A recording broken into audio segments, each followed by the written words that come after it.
Good morning, everyone. It's Joker, and today we are back with another slime video, part 2 of the 2023 updated beginner's guide.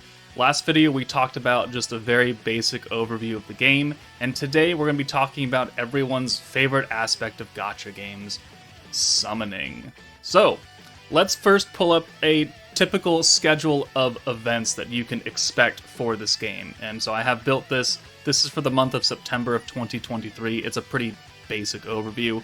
But at the end of the previous month, this was August 29th right here, the new meta begins, and that's what we call a specific team that releases every month.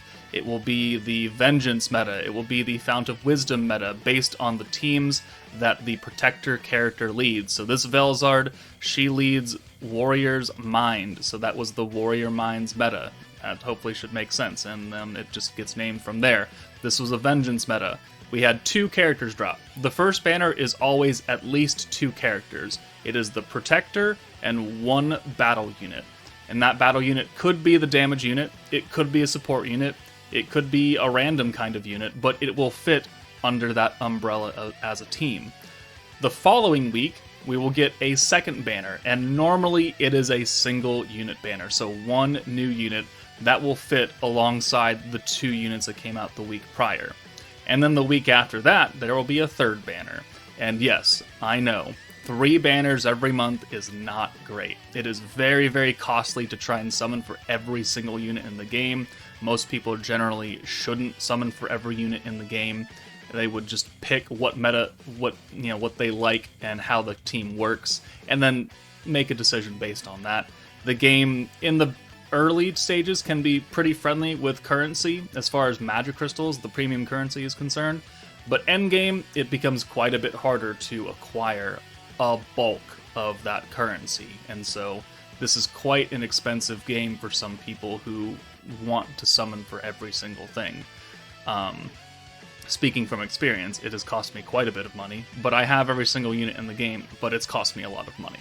So sometimes you get lucky and sometimes you don't.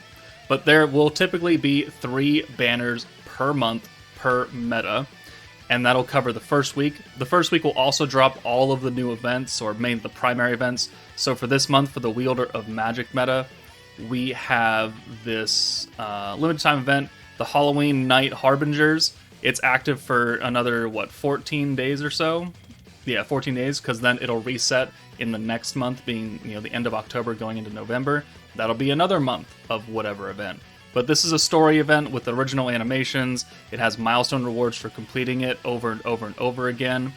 And every single month will have some variation of this, whether it's themed for Halloween, themed for summer, themed for New Year's, whatever they decide on. This will also bring the 2 free-to-play units, being the free-to-play battle unit and the free-to-play protector that we talked about last video. And it will bring a number of other things. Generally, it will also bring a beatdown battle, which is a high difficulty event for some people. Like, it starts at 242,000 EP, which is quite high for new players, and goes all the way up to 500k, which unfortunately the Inferno stages are meant to have the entire new team or very strong components of it. Not very free-to-play friendly for players who don't summon and who don't have team building options. But that is generally what comes, and then after, not that button.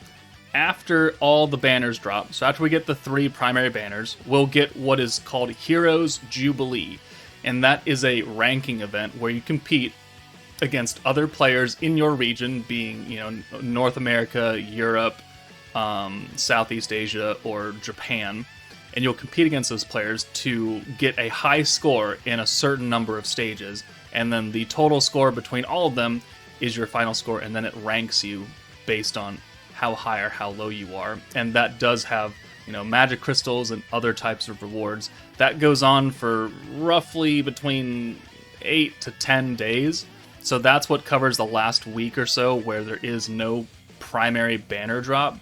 There could be a few bait banners released here and there, but the primary banners, they will drop, and then Jubilee starts. And then when Jubilee ends, there's about 2 days of rest, and then the next meta begins, which is what it's currently happened right now, September 28th, so last month. we got the Wielder of Magic meta with Shinshin and Milim.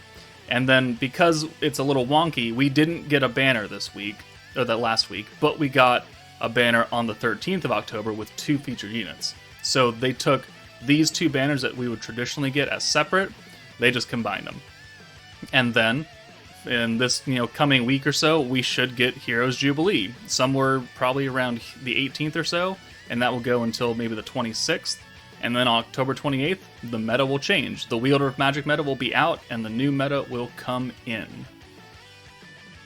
Now, speaking of banners, there are quite a few. A lot of them are tickets that you can acquire for free, whether it be from login bonuses, from event rewards, from the shops. If you have currency for that specific shop, you can spend.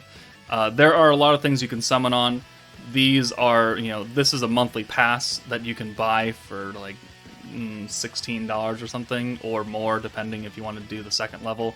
These tickets are free to play.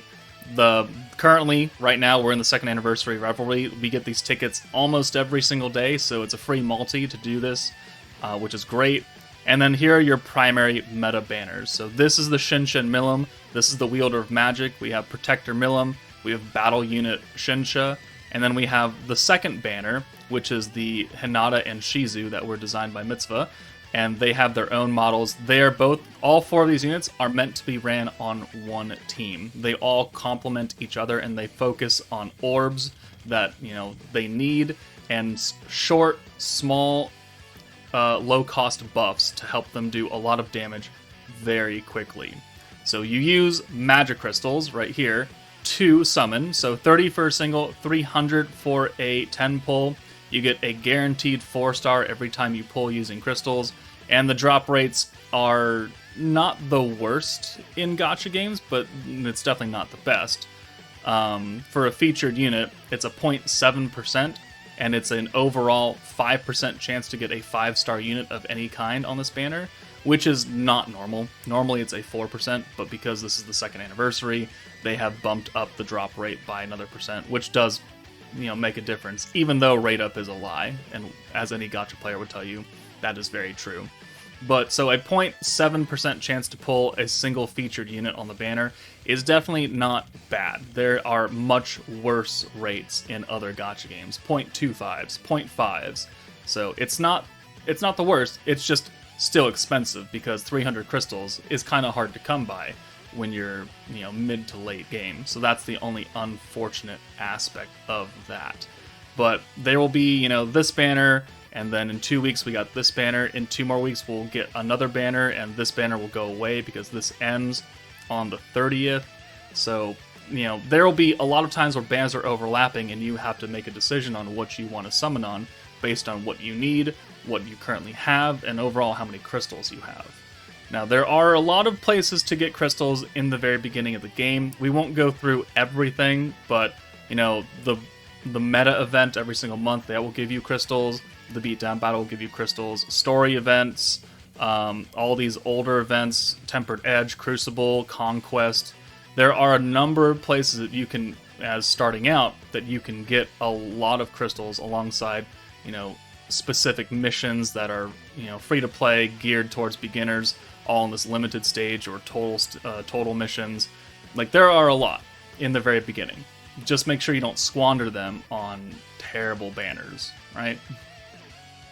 A few more details to note about summoning on banners is that every time you summon, you get 10 Bazaar points, and this is what pity is in Slime.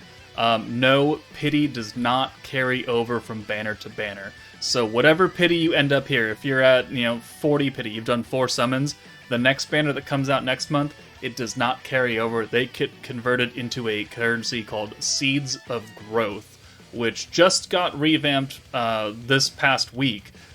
Still not great, though.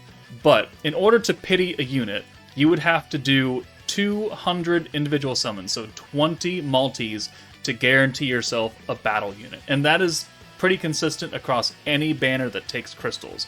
A featured banner unit will take 20 multis, 6,000 crystals, which is a lot. A lot. I know I've talked about the crystal income, I think, a little bit already. We don't get that much in endgame. So in order to, facilitate the means of acquiring all these units, you must pay money. And the packs are not cheap, unfortunately.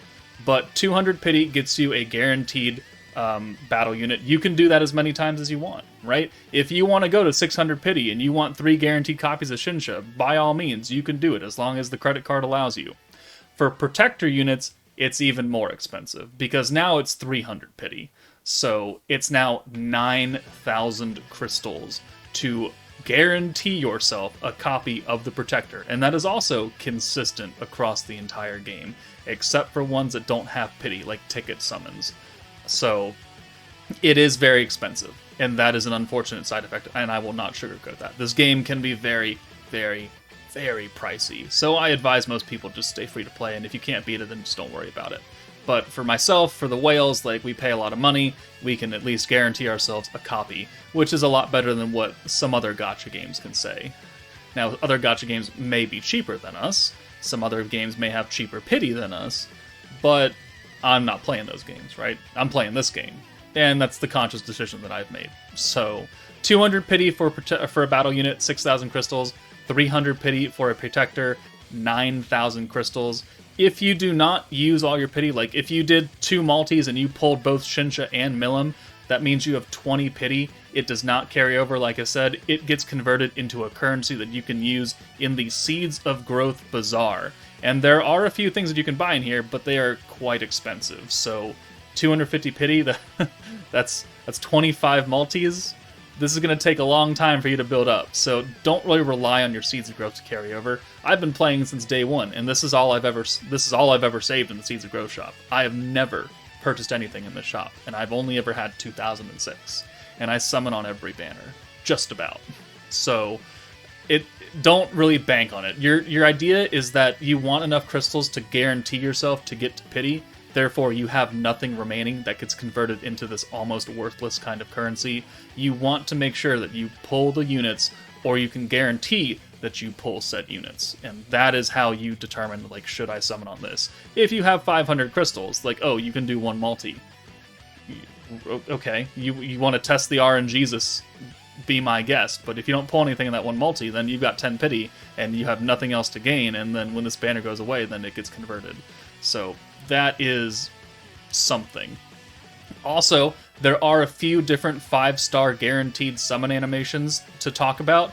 There are no guaranteed new unit animations, which is unfortunate. We've never once had a update to the summon animations. They have been consistent over the past 2 years and will probably remain so for the foreseeable future. But if you're watching this in 2024 or something, and they did, well, then this is just because this video is old. But there are, let's see, 1, 2, 3, 4. Well, technically 5. Technically 5 animations that will guarantee you a 5-star unit of any type on a single banner. And that is the Milim animation, which pops up right as you hit recruit and you hit OK. It'll pop up, so that way you know you're getting a 5-star. The next is a red screen after, Rimuru does this little question mark thing. Or there's a variation where it fakes out into a red screen. There is the purple aura that pops up from the creepy man in the forest, because he goes, his kind of bluish aura, I can't remember, silver aura, to a gold aura, to a purple aura. Now, the purple aura doesn't always have to be there, right? None of these animations ever have to coincide with each other. So you could get nothing. You could get no purple aura. You can get nothing, and you can still pull a 5-star, and it's just because the game just didn't want to show you anything. The final notification that you're getting a 5-star is during the summon animation itself, during the whole kind of wording stuff. It will fake out from a gold 4-star into a rainbow 5-star. That is your last notification that you have guaranteed yourself a 5-star, but that is like right in the moment. So I hopefully put images for all those up while I was talking about them, but I might not have them all, so I'm sorry in advance. Alright, the final part of this video, we are going to do a very, very small amount of team building explanation. I have a few videos on that already that are much more in-depth, so we're only going to cover a small tidbit of it. But looking at this team right here, this is what I would consider a fairly decent team to run. So this Milim is a stacking protector. She wants to go multiple turns to get as many times as you can, because she's raising everyone's water attack by 10% every single time you use her. She gives you 100 extra skill points on blues up to 500%, and she raises your skill cap by 40 up to 999. So this is a long-term multi-stacking protector that wants to be used on a blue orb-focused team with a lot of high-cost, high-damage skills. So we have built a team that can rely on that. For this specific time, because Milim is leading Water and Magic, we have Water and Magic Hinata as our primary DPS unit. She gives a water buff to everybody. She gives a buff to everybody, which will help her out alongside the other units here. This Hinata is going to give an attack buff to the other Hinata, because the other Hinata is on Shizu's Will Force, which is a category, a team, a typing, whatever terms you want to call it. But she also changes 1 green and 1 orange to 2 blues. And we need blue orbs, right? So that's a good skill right there. This Shuna right here, she buffs your ult damage. So when you're going to use your big time nuke, it'll be another 70% damage on that. Plus she lowers water resistance on the enemy, which will help out because we're nuking with a water focused team. And then she also has an orb change for 2 orange orbs to 2 blues. So we're covering the orange side of things, we're covering kind of both sides with that other Hinata. And then this Rimuru, his whole deal is orb changing. He changes 2 greens to blues, and then he can change whatever orb he currently has into blues. So he is very, very versatile in making sure that we have the maximum amount of blue orbs, which is 6 per turn. Because for stacking teams, you pretty much want to be sending 6 orbs every single turn, so you can get 20, 40, 50%, 80% extra water damage from this Milim by the time you're ready to nuke and use your big time buffs. This Shizu gives you extra weak damage, so if you have type advantage, she's going to enhance that, and then she can swap a character's ult for another blue orb. So if you want to keep sending full hands of blues, but you have an ult in the way, you can swap it, and then you have 6 blues, which gives you the maximum amount of protection gauge, the maximum amount of skill points, and you can really just keep the combo going turn after turn after turn. Another example of a team build would be, let's go with a burst team. This team. So this Ramaris, she doesn't raise your cap at all. She's not meant to go 8-10 turns or so. She's meant to do a lot of damage very, very quickly, because her skill is that she gives you 45% additional ult gauge at the end of every turn for 3 turns. And then she gives you space attack, and she gives you 40 skill points when you use her. So in order to facilitate that, we've brought Sufia, who is a free-to-play unit, and she changes orange orbs to greens, and she has an effect that gives you another 15% ult gauge, on top of the 45 that Ramaris gives you. So now you're getting 60% ult gauge. I mean, that's looking pretty good. Next up is this Isis, who is changing blues to greens and also making sure that greens give you an extra 50% to every single gauge, ult, skill point, and protection, which will help you, run the protector more efficiently and get more ults and get more points to use more skills. Her orb change goes very well with the Sufia orb change because she's covering oranges, Isis is changing blues, so we're covered on both those ends. This Shizu lowers the skill cost of some skills, so it can reset things, because once you use them, become higher and more expensive over time. You can reset that one level, and then she gives extra ult gauge on top of that. So we're just drowning in ult gauge now. And then moving on, we have the Shinsha, who is another ult damage support unit and then lowers a resistance type by 30%, and also has another 15% ult gauge on her charm effect. So now we're looking at 75% ult gauge if if the cards play right. And then finally we have this Space Shion, who is the damage unit. She gives herself Pierce and Pierce Power. She also gives another 15% ult gauge. So now we're looking at, 90% ult gauge every turn for 3 turns, almost? You're pretty much guaranteed to ult. So this team is not built for long-term stacking. It's built for doing, 10 ults in 3 turns and just killing things like that. So you want to build your team based on what the Protector wants to do. Do you want to sit there and stack Do you want to kill it very quickly? Do you want to sit there and be very, very tanky, which is what this team is going to do? This Raphael seals all the other enemies' attack buffs and gives you guard, gives you resistance. This team is very, very complicated, but it can pretty much kill anything because it has a counterattack effect that takes place after 5 turns pass, and it just does a butt ton of damage. But it's meant to be a turtle team. You have high defense, high HP. You don't do a lot of traditional damage, but you're building this team for other reasons because you have other ways to win. So that's the fairly, well, I say brief overview of team building, but in all aspects, you want to build a team that makes sense with all of the particular characters combined. But that's going to do it for part 2 of the beginner's guide. Hopefully you guys learned something. If you have any feedback for me, please let me know. The next video will be going over actually a multitude of things. Tempest, the town of Tempest and population caps, buildings and the rewards you get from that. So stay tuned, but that's it for me. Take it easy, and I'll see you all later.